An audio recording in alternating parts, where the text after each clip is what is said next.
What's up, guys? Welcome back to the channel. As you can see, we are home from England. It's been a long 2 weeks. The ducks are freaking out. They're on the other side of the barn and they've found their vocal cords. So we were in England for 2 full weeks. We did a lot while we were over there, both automotive and just relaxation, holiday type stuff. Now we're home. We made it home safely. Had a wild landing at Boston. We had a hard throttle out, aborted landing, which is kind of crazy. We were almost touchdown and they hard throttled out. Not sure why. So we're back in the shop. The shop foreman is tired and sleepy. What do you think, buddy? I think you missed us. You miss us, buddy? Oh. Sal's missed us. Oh. There you go, bud. Huge addition to the shop was waiting for us when we came back. You might remember a few episodes ago, I got a bead roller from Woodward Fab, but it wasn't their electric one. It was a hand crank bead roller, and they meant to send the power ones. So I just got done building this. This is their 24-inch throat power bead roller. We have all different sets of dies that they sent us with this. Super excited to learn how to bead roll. I've never even run anything through a bead roller before. So now we're quite set up with a good lineup of Woodward Fab tools. We've got their Euro style foot operated shrinker stretcher, the new bead roller, which I cannot wait to use. I've always wanted one of these. Their 48-inch Boss 16 brake. It's a finger and pan brake. And we also have their 20-ton shop press over here now with bending brake dies, which we might even use in this episode for the first time. We also have their metal shear. This is their hand-operated metal shear. It's a handle that goes right here. I have yet to figure out where I'm gonna mount this. So huge thanks to Darren and everyone over at Woodward Fab for helping me outfit this shop with some tools that I never really thought I'd ever own. I didn't think I'd ever be in a situation where I needed to use some of these like professional style tools, which we're going to be using on that turd right there. We're going to be putting them to work on the 1000 SP. And that's what today's episode is about. We're kind of building tooling. Most likely in the next episode, I'm going to be rebuilding my 1982 BBS E50s. These are a 3-piece magnesium motorsport wheel. Most likely in the next episode, we're going to be tearing these things down. I've got a really cool plan for these wheels. But to do that, I really want to have a wheel stand with rollers. So when we take apart all the bolts in the center of the wheel here and dismantle the lip, face, and barrel apart from each other, we can have them in a stand that can roll. Kind of like a wheel in a truing stand has a mount to where you can roll the wheel when you're building them or truing them or whatever. Now I know a few companies that make these. Even my good friend Aiden Templin makes them from time to time. It's called the Spinna. Some of you may even own one. Now I have no interest in building and selling a Ludwig's Garage wheel building stand, but I do have interest in building one here in the shop and documenting the process. So I'm kind of starting from scratch. Let's go into the laser room to the computer and we'll start working on a CAD design. All right, so I've started with just a preliminary side design, and we're going to cut this out of cardboard. I've sent it over to the machine now, and I've got some cardboard in here. We're just going to cut the first side out that the rollers will actually mount to, and we'll see if it's the shape that we really kind of want. So the laser comes in handy for this, as you guys have seen many times on the channel, where we can pre-pro stuff out of cardboard first, figure out if it's even the overall shape that we want before we even think about going to the CNC plasma table and cutting it out of steel.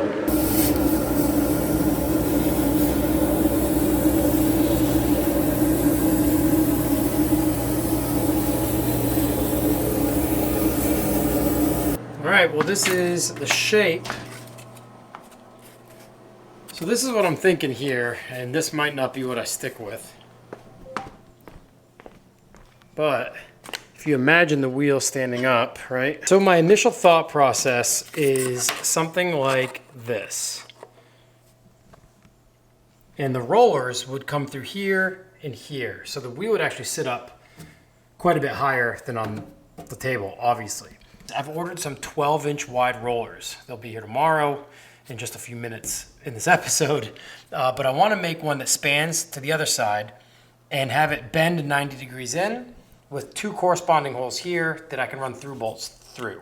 You know, so the thing can ultimately be bolted together. I could maybe drill or plasma cut a couple more holes so I could space the rollers out farther or bring them in closer. I don't know. So I kind of like this. Let me refine it a little bit more. we'll laser cut a few more pieces of cardboard and we'll try to figure out how we actually want to construct the rest of this.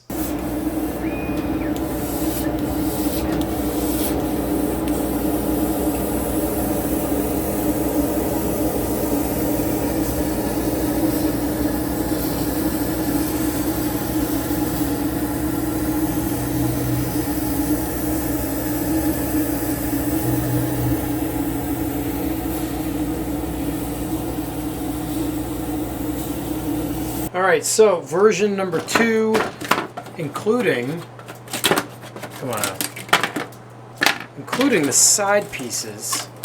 Did that really not cut all the way through? I think I cut it too fast. All right, well, I'll show you what my new idea plan is.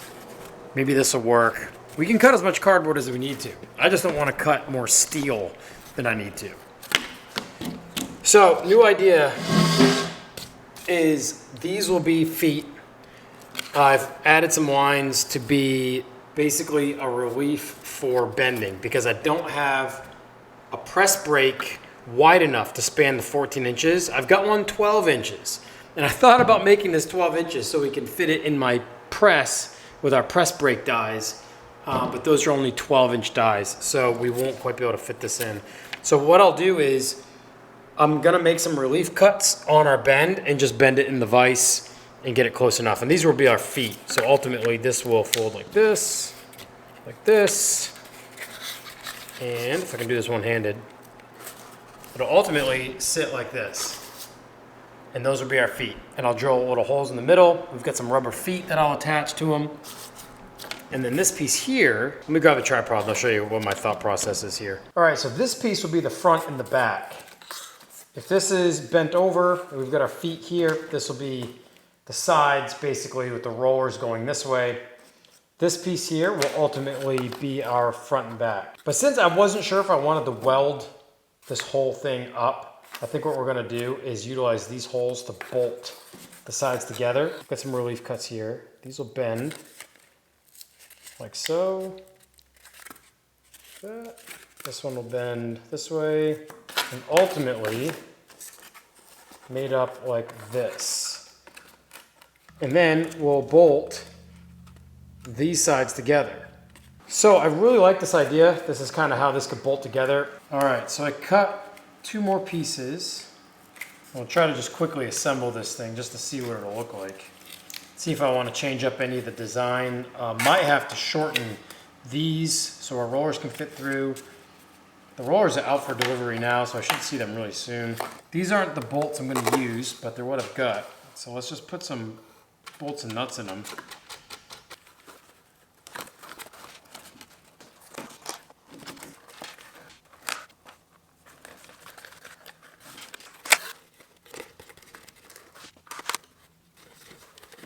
All right, so this is kind of what we're looking at, minus rollers. And I think what we'd end up doing is getting some nice looking like Allen head bolts and welding up our cuts that we've made for relief bends, smoothing them all over and keeping it like a 4-piece design. There's 1,000 different ways I could design this thing, but I'm trying to just do it quickly and put it together since the focal point is building the wheels and working on the car. I know this is a rabbit hole, but it'd be nice to have something for future wheel builds as well. So this is kind of an idea of what our overall shape will be. I've kind of made these top lines just to kind of be a little bit design forward.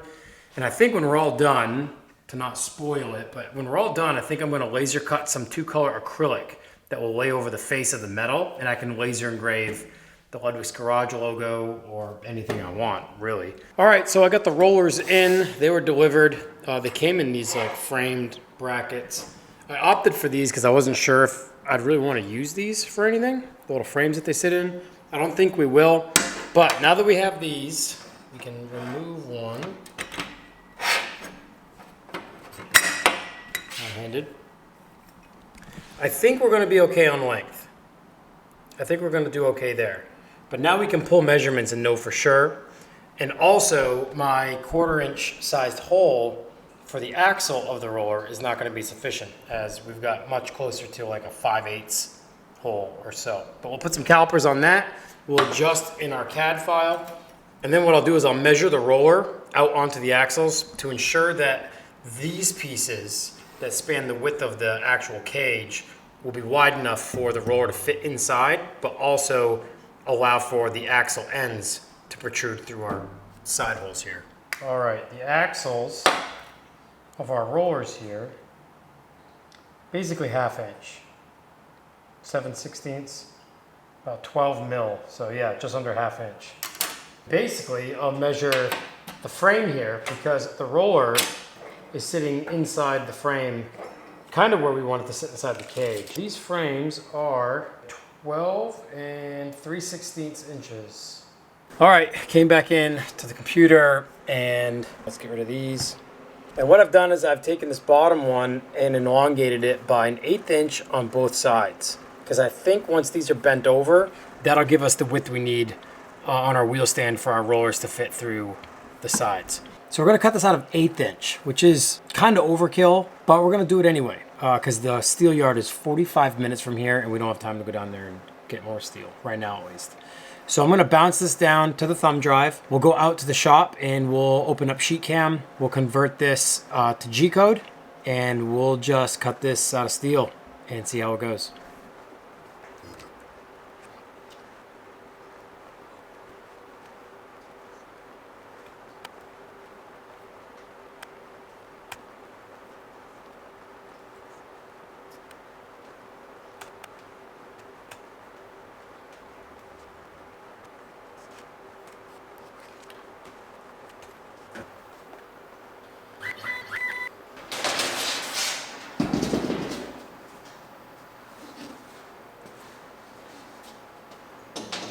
Oh no!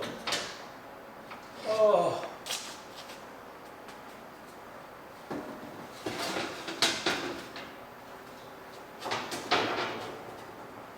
Oh, that's annoying. All right, well, I forgot that the last piece of 10 gauge, 1/8 inch thick steel was not 4 feet wide. It was a little bit wider. So rather than take the time to cut it down to 4 feet, 48 inches, I've turned it around, but unfortunately I'm hitting the wall and overhanging here. So we're gonna kind of cut 1/4 of the way up the sheet and I'll just cut it off when I'm done. So didn't account for that. I thought for sure this was a 4-foot piece. We're ready to go in the file. We've got to do 2 operations of these. We've got 2 of these and 2 of these to cut.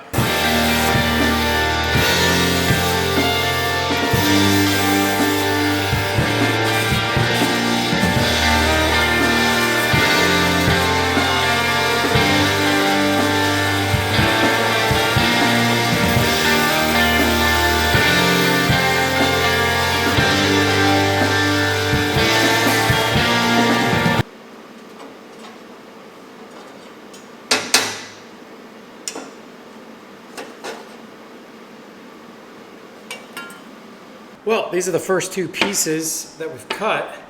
And when I first started the operation, we had kind of like a glitch, like an abort mission. And that turned into the first axle hole cutting in 2 different locations. And I don't know why. This here was the beginning of the arc and then my system shut off. So I rebooted everything, made sure all my connections were good, zeroed it back out to where it was supposed to be, and started the whole operation, but it cut the hole at a different location. So since this is just a home project and not something I'm going to be selling to someone, I don't want to waste any more steel. So probably what I'll do is just weld that up and grind it down just so it just looks smooth. But we are a little bit too small to pass our axles of our roller through, just by a small amount. So on the next 2 I cut, or on this next one rather, I'm going to cut on the line and not inside the line. So I'll redo the G-code for that, which will hopefully account for it. I've got some Allen head 1/4 bolts that will bolt the sides together, and that seems like those will pass through okay. So we'll leave our 1/4 inch lines cutting on the inside of the line, but we'll just open these up a little bit more. This one I'll just file it out till they fit.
All right, so my plan was to actually bend these in my Woodward Fab shot press using the new bending brake dies that I have. But once I realized that this slit here was gonna allow me to bend this in the vise basically by hand with my rubber mallet, I just did that because it was quicker. But making our relief cuts on our bends just allowed this to bend so much easier. I mean, you can see like how easy that was to bend. Let's assemble this thing and we'll see if it actually turns into a wheel stand roller.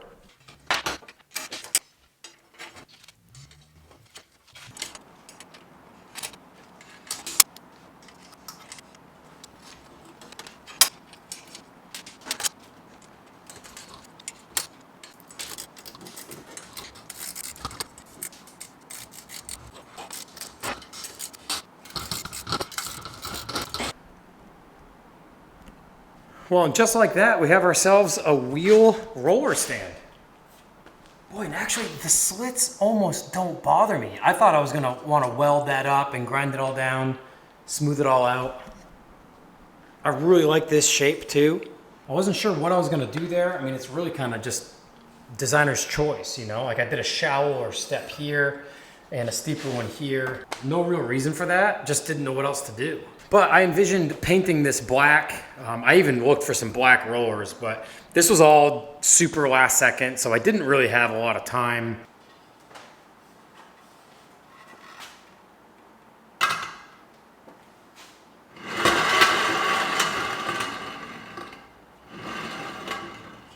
I'd say that works. Well, I am really happy with this. Really happy. I've yet to put the feet on. I just got some generic feet. Actually, I've got a little container with different sized feet. Hopefully that'll just help it from sliding around, or keep it from sliding around, rather, on the table when I'm basically taking apart all these bolts and rebuilding the wheels.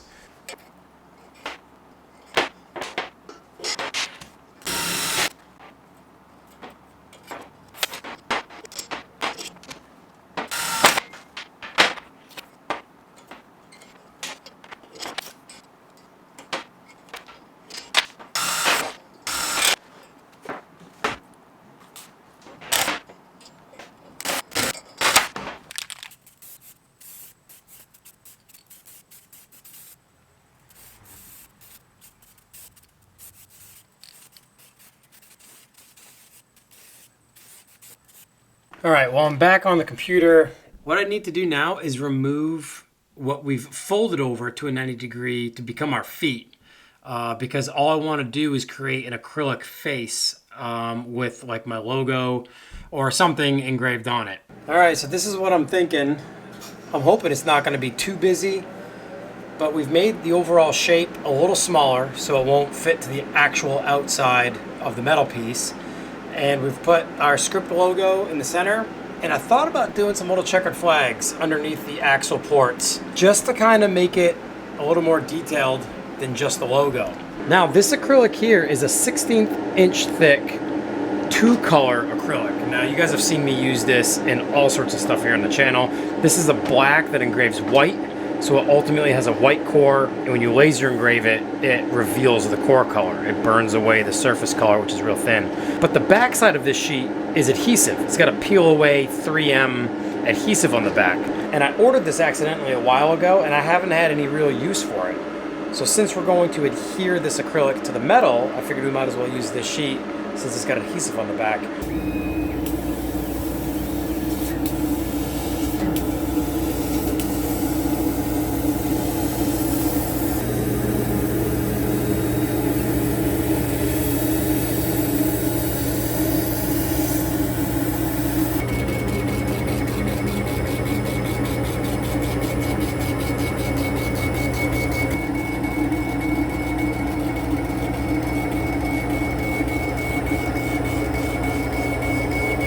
All right, guys, next morning, not even 7 a.m. yet, Sunday morning. We're with the shop foreman, keeping an eye on things. What'd you think, bud? We've got our acrylic pieces done. Basically, I wash these after I engrave them because they're covered in acrylic dust. But these are the final pieces, as far as I know, to the puzzle for our custom roller wheel stand.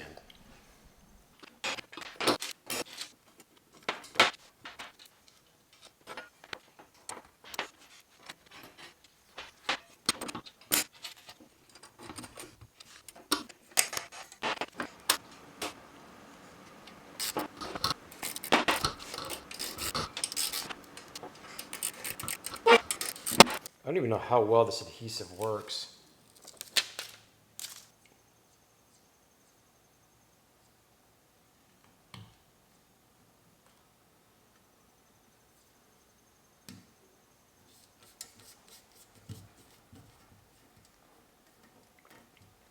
I think this was the best way to apply this since the bolt heads help locate it. That way we're not free for all on the side. Boy, I really like how this is coming out. That is slick.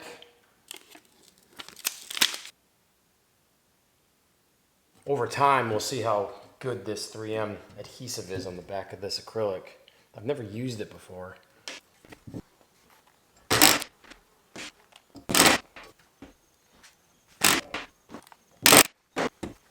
This has come out like way better than I expected it to. Honestly, I really just kind of whip something together. This has been a couple day affair with just a bunch of other stuff I had going on here in the shop. All right, guys, well, that is my brand new homemade wheel stand roller. I can't wait to use it. I think this tool will, oh, I forgot how heavy these are. Oh my goodness gracious.